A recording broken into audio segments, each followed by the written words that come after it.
Hello guys, good afternoon. Welcome to my vlog. Pakita ko sa inyo yung aming turnover dito sa Avida Tower 1, 1024. Let's go guys.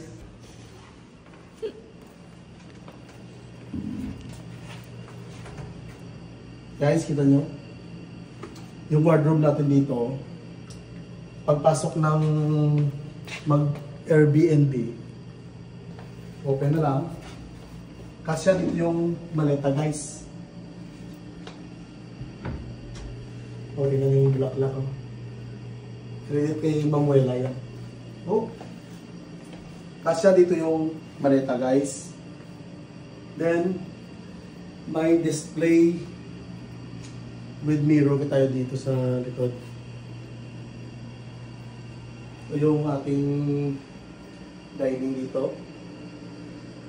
Ang hotel talaga siya guys. Saglit lang i-view lang sa inyo. Ilawin ko lang.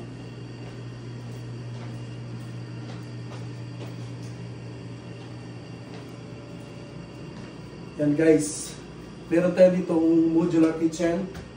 Kasi yung modular kitchen ng Avida guys, na triangle yung style, malaking space yung kakainin niya talaga. Kaya, iniba namin yung design, pinahaba namin dito.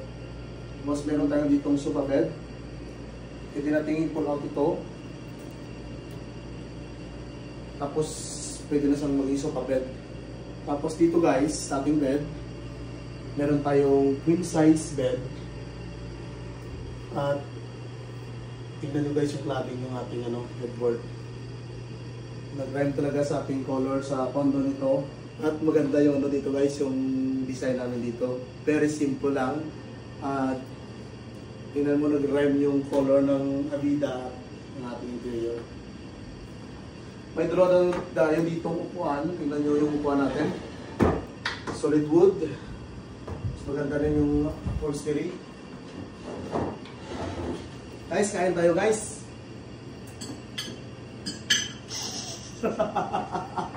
Maganda guys, tingnan nyo. Kaya dyan kami dito mag-design. Para may ikatin ako ulit. At dito guys, lines yung ginamit natin dito.